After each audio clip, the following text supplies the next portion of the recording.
ಮೈಸೂರಿನ doctor Vinay Kumar love stories ಬಗೆದಷ್ಟು ಬಯಲಾಗ್ತಾ ಇದೆ. ಯಾಕಂದ್ರೆ ಈತ ಲವ್ ಮಾಡೋದನ್ನೇ ಹವ್ಯಾಸ ಮಾಡ್ಕೊಂಡಿದ್ದ ಅನ್ನುವಂಥ ಪ್ರಶ್ನೆ ಉದ್ಭವಿಸುವಂತೆ ಮಾಡ್ತಾ ಇದೆ ಈ ಲವ್ ಸ್ಟೋರೀಸ್ಗಳನ್ನ ನೋಡ್ತಾ ಇರುವಂತಹ ಸಂದರ್ಭದಲ್ಲಿ. ಮೃತ ವೈದ್ಯ ಡಾಕ್ಟರ್ ನಾಗಶ್ರೀ ಆಪ್ತಿಗೂ ಕೂಡ ಈತ ಲವ್ ಪ್ರಪೋಸ್ ಮಾಡಿದ್ನಂತೆ. ನಾಗಶ್ರೀನ ಬಿಟ್ಬಿಡ್ತೀನಿ, ನೀನನ್ನ ಲವ್ ಮಾಡು ಅಂತ ಹೇಳಿ ಪೀಡಿಸ್ತಾ ಇದ್ದಂತೆ. ಜೊತೆಗೆ ನಮ್ಮ ತಂದೆ ತಾಯಿನ ಒಪ್ಪಿಸ್ತೀನಿ, ಇಬ್ರು ಕೂಡ ಮದುವೆ ಆಗಬಹುದು, ಈ ರೀತಿಯಾಗಿ ಆಶ್ವಾಸನೆಗಳನ್ನು ಆತ ಕೊಟ್ಟಿದ್ದಂತೆ. ಆಗ ನಾಗಶ್ರೀಯ ಸ್ನೇಹಿತೆ ಒಂದು ಮಾತು ಹೇಳ್ತಾರೆ, ನಾಗಶ್ರೀಗೆ ಮೋಸ ಮಾಡಬೇಡ. ಸೊ ಈಗ ಡಾಕ್ಟರ್ ವಿನಯ್ ಕುಮಾರ್ನ ಪ್ರೇಮ ಪುರಾಣಗಳು ಬಗೆದಷ್ಟು ಬಯಲಾಗ್ತಾ ಇದೆ.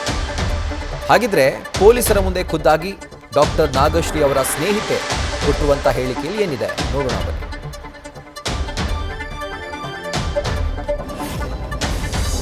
ದಿನಾಂಕ 21/6/2015 ನನಗೆ ಸುಮಾರು 2 ವರ್ಷಗಳ ಹಿಂದೆ ವಿನಯ್ ಕುಮಾರ್ ಪರಿಚಯವಾಗಿದ್ದು, ವಿನಯ್ ಕುಮಾರ್ ಜೆಎಸ್ಎಸ್ ಆಯುರ್ವೇದ್ ಕಾಲೇಜಿನಲ್ಲಿ ಓದುತ್ತಿದ್ದ ಬಿಂದುಶ್ರೀಯನ್ನ ಲವ್ ಮಾಡ್ತಿದ್ದ. ಇವರಿಬ್ಬರು ಒಬ್ಬರನ್ನೊಬ್ಬರು ಲವ್ ಮಾಡುತ್ತಿದ್ರಿಂದ ವಿನಯ್ ಕುಮಾರ್ ಕಡೆಯಿಂದ ಬಿಂದುಶ್ರೀ ಪರಿಚಯವಾಗಿರುತ್ತದೆ. ಇವರಿಬ್ಬರು ಪ್ರೀತಿಸುತ್ತಿರುವ ವಿಚಾರ ವಿನಯ್ ಕುಮಾರ್ ತಂದೆ ತಾಯಿಗೆ ಗೊತ್ತಿದ್ದು, ಅವರು ಇವರಿಬ್ಬರ ಪ್ರೀತಿಗೆ ಒಪ್ಪಿಕೊಂಡಿದ್ರಿಂದ ಬಿಂದು ಅವರ ಮನೆಗೆ ಹೋಗಿ ಬಂದು ಮಾಡ್ತಿದ್ಲು. ಇಬ್ಬರು ತಮ್ಮ ಪ್ರೀತಿ ವಿಚಾರಗಳನ್ನ ನನ್ನ ಬಳಿ ಹಂಚಿಕೊಳ್ತಿದ್ರು. ಈ ಘಟನೆ ನಡೆಯುವ ಸುಮಾರು 2-3 ತಿಂಗಳಿಂದ ಬಿಂದು ಮತ್ತು ವಿನಯ್ ನಡುವೆ ಆಗಾಗ ಸಣ್ಣ ಪುಟ್ಟ ಗಲಾಟೆಗಳು ನಡೆಯುತ್ತಿದ್ವು. ವಿಚಾರ ಮಾಡಿದಕ್ಕೆ ನಾನು ಬಿಂದುಗಿಂತ 4 ವರ್ಷ ಚಿಕ್ಕವನಾದ್ರಿಂದ ನಮ್ಮ ತಾಯಿ ಅವಳನ್ನ ಮರೆತು ಬಿಡು, ನೀನು ಅವಳನ್ನ ಮದುವೆಯಾದ್ರೆ ನಮ್ಮ ಸಂಬಂಧಿಕರು ನಮ್ಮನ್ನ ಆಡಿಕೊಳ್ತಾರೆಂದು ಹೇಳ್ತಿದ್ದಾರೆ. ಅವರು ಹೇಳುವುದು ಕೂಡ ಒಂದು ರೀತಿಯಲ್ಲಿ ಸರಿಯಿದೆ. ನನಗೂ ಯಾಕೋ ಇತ್ತೀಚೆಗೆ ಬಿಂದು ಕಂಡ್ರೆ ಅಷ್ಟಕ್ಕಷ್ಟೇ ಎಂದು ಹೇಳ್ತಿದ್ದ. ಇತ್ತೀಚೆಗೆ ಸಣ್ಣ ಪುಟ್ಟ ವಿಚಾರಗಳಿಗೆ ವಿನಯ್ ನನ್ನ ಜೊತೆ ಜಗಳ ಮಾಡ್ತಾನೆ ಹಾಗೂ ನನ್ನನ್ನ ಅವಾಯ್ಡ್ ಮಾಡ್ತಾನೆ. ಮೊದಲಿನಂತೆ ನನ್ನ ಜೊತೆ ಇಲ್ಲ ಎಂದು ಬಿಂದು ಕೂಡ ಹೇಳ್ತಿದ್ಲು. ಹೀಗಿರುವಾಗ ಕೆಲವು ದಿನಗಳಿಂದ ವಿನಯ್, ನೀನು ಬಿಂದುಗಿಂತ ಚೆನ್ನಾಗಿದ್ದೀಯಾ, ನಿನ್ನ ಮೇಲೆ ನನಗೆ ಲವ್ ಆಗಿದೆ, ಹೇಗಾದ್ರೂ ಮಾಡಿ ಬಿಂದುವನ್ನ ಬಿಟ್ಟು ಬಿಡ್ತೇನೆ, ನೀನು ನನ್ನನ್ನ ಲವ್ ಮಾಡು, ನಮ್ಮ ತಂದೆ ತಾಯಿಯನ್ನ ಒಪ್ಪಿಸುತ್ತೇನೆ, ಮದುವೆ ಮಾಡಿಕೊಳ್ಳೋಣ ಎಂದು ಹೇಳ್ತಿದ್ದ. ನಿನ್ನನ್ನ ಬಿಂದು ತುಂಬಾ ಪ್ರೀತಿಸ್ತಿದ್ದಾಳೆ, ಅವಳಿಗೆ ಮೋಸ ಮಾಡಬೇಡ, ಈ ಬಗ್ಗೆ ಯೋಚನೆ ಮಾಡು ಎಂದು ಹೇಳಿ ಸುಮ್ಮನಾದೆನು. ಆದ್ರೂ ಸಹ ವಿನಯ್ ನನಗೆ ಫೋನ್ ಮಾಡಿ ಪ್ರಪೋಸ್ ಮಾಡುತ್ತಲೇ ಇದ್ದ. ಈ ವಿಚಾರವನ್ನ ತಿಳಿಸಬೇಕು ಎನ್ನುವಷ್ಟರಲ್ಲಿ ಈ ಘಟನೆ ನಡೆದು ಹೋಗಿತ್ತು. ದಿನಾಂಕ 1/6/2014 ವಿನಯ್ ಮತ್ತು ಬಿಂದು ಶ್ರೀರಂಗಪಟ್ಟಣದ ಯಂಗ್ ಐಲ್ಯಾಂಡ್ ರೆಸಾರ್ಟ್ನಲ್ಲಿ ಆತ್ಮಹತ್ಯೆಗೆ ಪ್ರಯತ್ನಿಸಿದ್ದಾರೆಂಬ ವಿಚಾರ ಗೊತ್ತಾಯಿತು. ವಿನಯ್ನ ಇತ್ತೀಚಿನ ನಡವಳಿಕೆ ನೋಡಿದರೆ ಹಾಗೂ ಆತ ಆತ್ಮಹತ್ಯೆಗೆ ಯತ್ನಿಸಿದ ನಂತರ ಆತ ಆರೋಗ್ಯವಾಗಿರುವುದನ್ನು ನೋಡಿದರೆ ವಿನಯ್ ಬಿಂದುವನ್ನ ತನ್ನಿಂದ ದೂರ ಮಾಡಬೇಕು ಎಂಬ ಕಾರಣಕ್ಕೆ ಆತ್ಮಹತ್ಯೆ ಮಾಡಿಕೊಳ್ಳೋಣ ಎಂದು ಆಕೆಯ ಜೊತೆ ನಾಟಕ ಮಾಡಿ ಅವಳನ್ನ ಪುಸಲಾಯಿಸಿ ಒಪ್ಪಿಸಿ ಯಾರಿಗೂ ಗೊತ್ತಾಗಬಾರದು ಎಂದು ಶ್ರೀರಂಗಪಟ್ಟಣಕ್ಕೆ ಕರೆದುಕೊಂಡು ಹೋಗಿ ಲಾಡ್ಜ್ ಮಾಡಿ ಆಕೆಗೆ ಹೆಚ್ಚು ಇನ್ಸುಲಿನ್ ಹಾಗೂ ಮಾತ್ರೆಗಳನ್ನು ನುಂಗಿಸಿ ತಾನು ಮಾತ್ರ ಕಡಿಮೆ ಮಾತ್ರೆಗಳನ್ನು ತೆಗೆದುಕೊಂಡು ಹೆಚ್ಚು ತೆಗೆದುಕೊಂಡಿರುವಂತೆ ನಾಟಕ ಮಾಡಿ ಎಲ್ಲರನ್ನ ನಂಬಿಸಿರುವಂತೆ ಕಂಡು ಬಂದಿರುತ್ತದೆ. ಇನ್ನು ಮೃತಪಟ್ಟಿರುವಂಥ ಡಾಕ್ಟರ್ ನಾಗಶ್ರೀ ಅವರ ಸ್ನೇಹಿತೆ ನಮ್ಮ ಪ್ರತಿನಿಧಿಯೊಟ್ಟಿಗೆ ಮಾತನಾಡಿದ್ದಾರೆ. ಹಾಗಿದ್ರೆ ಏನು ಹೇಳಿದ್ದಾರೆ ನೋಡೋಣ ಬನ್ನಿ.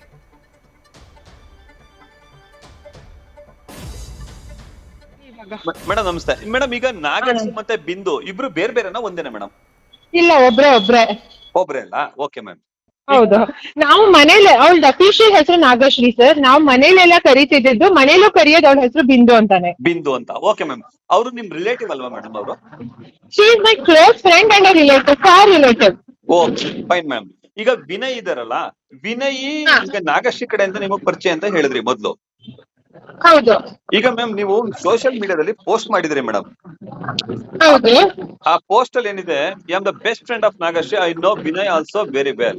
When he injected Har with high level insulin, I was the prime witness of this case ಅಂತ ಹಾಕಿದ್ರಿ, ಹೇಳಿದ್ರಿ ಮೇಡಮ್ ನೀವು. ಅಂದ್ರೆ ಅವ್ರು ಇಂಜೆಕ್ಟ್ ಮಾಡಿದ್ಕೆ ನೀವು ಸಾಕ್ಷಿ ಅಂತ ನೀವು ಹೇಳಿದ್ರಿ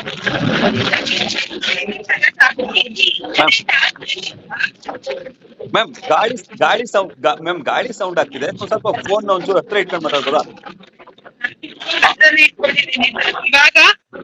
ಮ್ಯಾಮ್? Okay ma'am. ಒಂದ್ ಸ್ವಲ್ಪ ಅಂದ್ರೆ ನೀವು ಸ್ವಲ್ಪ ಫೋನ್ ಆಪೋಸಿಟ್ ಡೈರೆಕ್ಟ್ ಇಟ್ಕೊಂಡ್ರೆ ಓಕೆ ಮ್ಯಾಮ್. ಆಪೋಸಿಟ್ ಡೈರೆಕ್ಟರ್ ಇವಾಗ ಕೇಳಿಸುತ್ತಾ? ಈಗ ಸೂಪರ್ ಮ್ಯಾಮ್, ಹೇಳಿ ಹೇಳಿ. Sir non prime witness for that ನಾನು ಅವ್ರು ಇಂಜೆಕ್ಟ್ ಮಾಡಿರೋದಕ್ಕಲ್ಲ, Okay. ಇವ್ರಿಬ್ರದ ರಿಲೇಶನ್ಶಿಪ್ ಇತ್ತು ಹಾಗೂ he was a controlling nature ಅನ್ನೋದಕ್ಕೆ ನಾನ್ ವಿಟ್ನೆಸ್ ಆಗಿದ್ದು. ಓಕೆ ಆಮೇಲಿಂದ ನಾನು ವಿಟ್ನೆಸ್ ಆಗಿದ್ದು ಶಿ ವಾಸ್ ಲೈಕ್ ಅವಳು ಮೆಂಟಲಿ ಮ್ಯಾನಿಪ್ಯುಲೇಟೆಡ್ ಅನ್ನೋದಕ್ಕೆ ನಾನು ವಿಟ್ನೆಸ್ ಆಗಿದ್ದು. ಸರಿ ಮ್ಯಾಮ್. ಇಲ್ಲಿ ಮತ್ತಿನ್ನೊಂದ್ ಕಡೆ ಹೇಳ್ತೀರಿ ma'am, I had also submitted the proof of how Vinay behave with me ಅಂತ ಹೇಳಿ. ಹೌದು, ಅದು ಆಲ್ರೆಡಿ ನಾನು ಪೊಲೀಸಿಗೆ ಲಾಯರ್ ಹತ್ರ ಅದು ಇದೆ ಸರ್, ನಂದು ವಾಟ್ಸ್ಆಪ್ ಚಾಟ್ ಅವನ್ನ ನನಗೆ ಕಳ್ಸಿರೋದು ಆ ಲಾಯರ್ ಹತ್ರ ಇದೆ. ನಾನು ಸ್ಟೇಟ್ಮೆಂಟ್ ಅಲ್ಲೂ ಪೊಲೀಸಿಗೆ ಇದನ್ನ ಮೆನ್ಷನ್ ಮಾಡಿದ್ದೆ. ಅವ್ರು ನನಗೆ ಅಂದ್ರೆ ಬಿಂದು ಜೊತೆ ರಿಲೇಶನ್ಶಿಪ್ ಇದ್ದಿದ್ದ ದಿನಾನು ವಿಡಿಯೋ ಅಂದ್ರೆ ಯಾವುದೋ ಒಂದು ಅಶ್ಲೀಲವಾದ ಲಾಫಿಂಗ್ ವಿಡಿಯೋ. ಅದು it needs to be considered as a joke, but ಅದು ನನಗೆ ಅಥವಾ ನನ್ನ ಫ್ಯಾಮಿಲಿಗೆ it was not a joke. Okay, ಈಗ ಅದನ್ನ ಕಳ್ಸಿದ್ದ, ಅದು that was already been provided. This is how he behaves with everybody ಅನ್ನೋದಕ್ಕೆ ಅದೊಂದು ಪ್ರೂಫ್ ಅಂತ ನಾವು ಸಬ್ಮಿಟ್ ಮಾಡಿದ್ವಿ. ಓಕೆ ಹಾ ಮ್ಯಾಮ್, ಈಗ ಈ ಕೇಸ್ಗೆ ಸಂಬಂಧಪಟ್ಟಂಗೆ ಮ್ಯಾಮ್ ಡೆವಲಪ್ಮೆಂಟ್ ಈಗ ನಿಮ್ಗೆ ಗೊತ್ತಾಗಿದೆ. ಈಗ ನಾಗಶ್ರೀ ಅವರು ತೀರು ಹೋಗಿದ್ದಾರೆ ಮ್ಯಾಮ್. ಹಾ ಈ ಸಂದರ್ಭಕ್ಕೆ ಈಗ ವಿನಯ್ ಬಂದು ಇಂಜೆಕ್ಟ್ ಮಾಡಿದ್ದು ನಾಗಶ್ರೀ ನನಗ್ ಮಾಡಿದ್ರು ಅಂತ ಹೇಳ್ತಿದ್ದಾರೆ. ಹಾ ಹಾ ಈಗ ನಂಬ್ತೀರಾ ನೀವು ಅದನ್ನ? ನಾನು ಇದನ್ನ ಖಂಡಿತವಾಗ್ಲೂ ನಂಬಲ್ಲ, but I don't know what had happen between them. ಯಾಕೆ ಅಂತಂದ್ರೆ ಸರ್, ನನ್ನ ಜೊತೆ ನಾಗಶ್ರೀ ಅವಳನ್ನ ಮಾತಾಡಕ್ ಬಿಟ್ಟಿರ್ಲಿಲ್ಲ. ಯಾಕೆಂತಂದ್ರೆ ಈ ತರ ಎಲ್ಲ ಮಾಡ್ತಾನೆ, ಹಿ ಇಸ್ ಮ್ಯಾನಿಪ್ಯುಲೇಟಿಂಗ್ ಯು ಅಂತ ನಾನು ನನ್ನ ತಾಯಿ ಬುದ್ಧಿವಾದ ಹೇಳಿದ್ವಿ. ಅದಕ್ಕೋಸ್ಕರ ಅವ್ನು ನನ್ನ ಹತ್ರ ಮಾತಾಡಕ್ ಬಿಡ್ತಿರ್ಲಿಲ್ಲ. ಅವ್ರಿಬ್ರು ಮಧ್ಯ ಏನಾಗಿದೆ ಅದೊಂದ್ 20 ರಿಂದ 1 ತಿಂಗಳು ಗ್ಯಾಪ್ ಅಲ್ಲಿ ಅನ್ನೋದು ನನಗ್ ಗೊತ್ತಿಲ್ಲ ಆಕ್ಚುಲಿ. ಬಟ್ ನಾನು I trust my friend, I know what she is, so I don't think she could have done that. Madam, ಎಷ್ಟು ವರ್ಷ ಪ್ರೀತಿ ಮೇಡಮ್ ಇವ್ರದಿಬ್ರದು? ಸರ್ ಇವ್ರಿಬ್ಬರದು 1.5-2 ವರ್ಷ. ಅವಳು ಫೈನಲ್ ಇಯರ್ ಅಲ್ಲಿ ಇದ್ಲು, ಇವನು ಫಸ್ಟ್ ಇಯರ್ ಅಲ್ಲಿ ಇದ್ದ. ಓಕೆ, ಸೊ 1.5 years ಅಂತೂ ಇತ್ತು ಸರ್. ಮೇಡಮ್, ಇಬ್ರು ಪರಸ್ಪರ ಪ್ರೀತಿ ಮಾಡ್ತಿದ್ರ ಮೇಡಮ್? ಹೌದು ಎಸ್.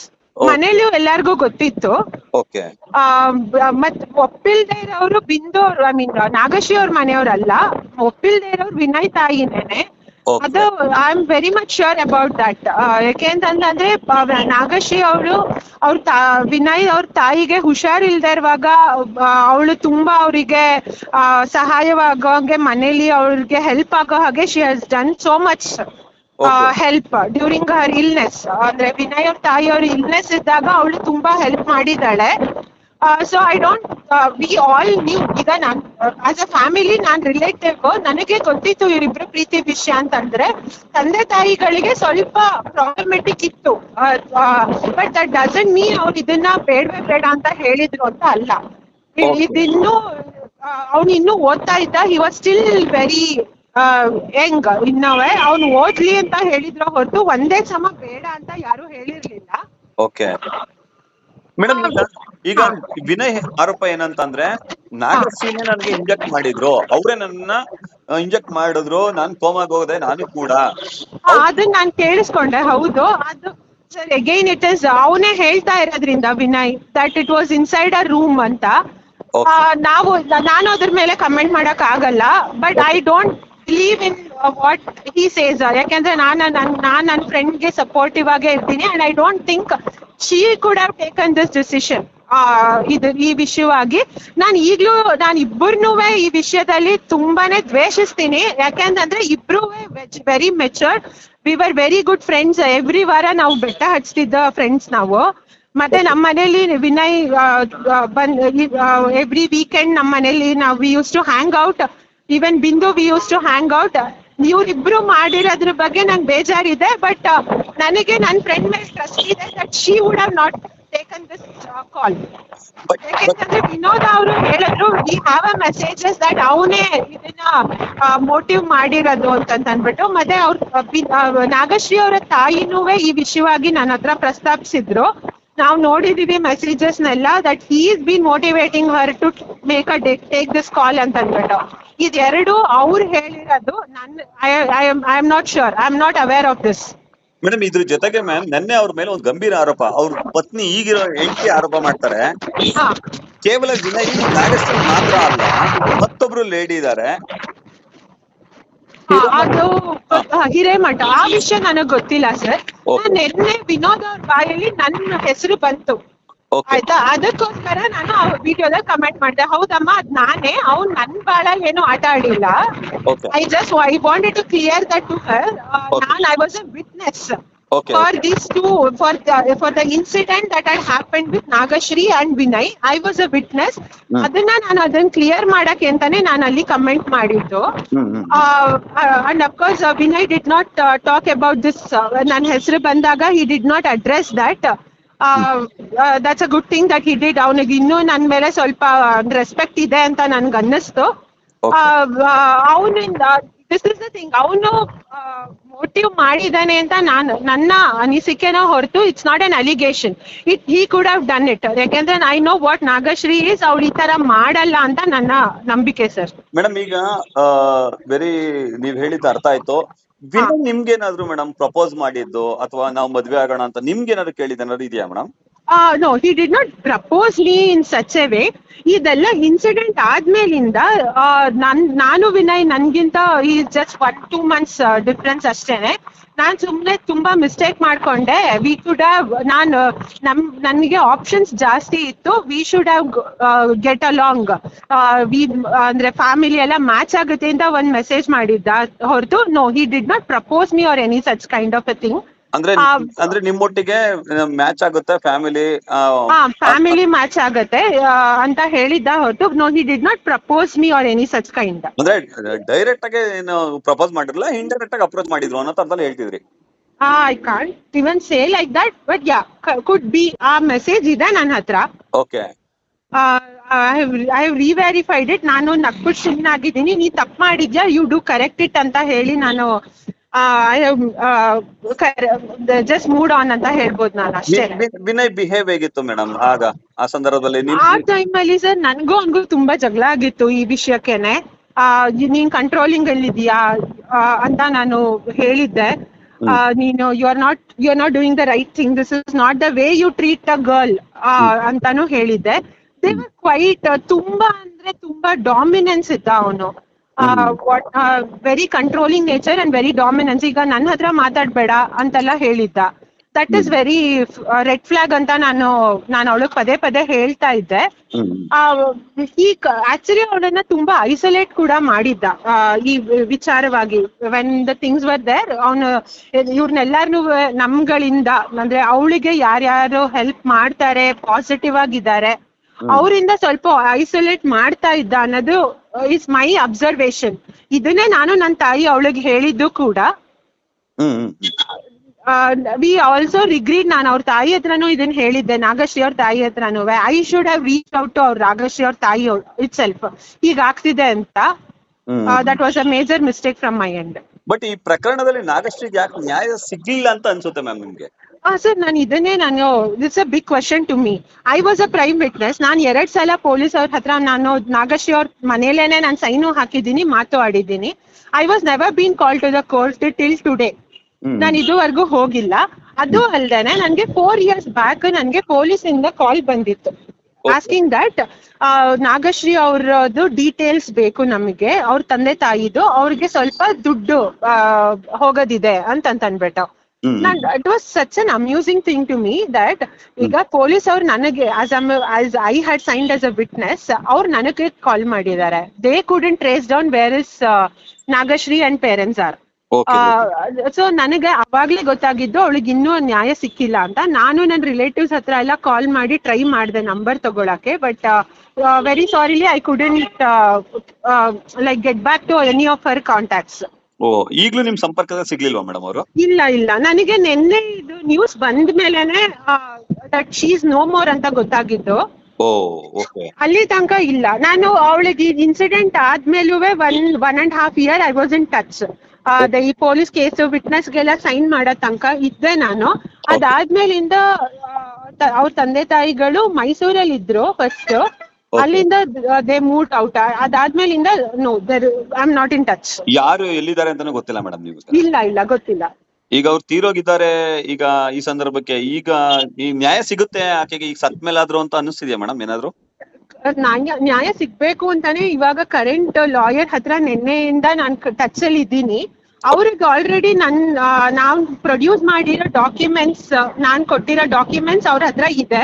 ಸೊ ಅವ್ರಿಗೆ ನನ್ ಹೆಸರು, ನಂದು ಬ್ಯಾಕ್ಗ್ರೌಂಡ್ ಎಲ್ಲ ಗೊತ್ತಿದೆ. ಅವ್ರು ಹೇಳಿದ್ರು, ನೀವು ನನಗೆ ಹೈಕೋರ್ಟ್ ಅಲ್ಲಿ can you be a witness ಅಂತ. I have agreed to it. ನನ್ ಕಡೆ ನೋಡಿ ಸರ್, ನಾನ್ ಏನ್ ಮಾಡ್ಬೇಕು ನನ್ ಕಡೆಯಿಂದ ನಾನ್ ಮಾಡ್ತೀನಿ. ನನಗೆ ಎಷ್ಟು ಸತ್ಯ ಗೊತ್ತೋ, what all I have seen from Vinay and Bindu, ನಾನ್ ಅದನ್ನ ಹೇಳಕ್ ನಾ ರೆಡಿ ಇದ್ದೀನಿ. Okay ma'am, okay. Thank you ma'am, thank you. Thank you sir. News first ನಿರ್ಭೀತಿಯಿಂದ ನಿಮ್ಮ ಪರವಾಗಿ.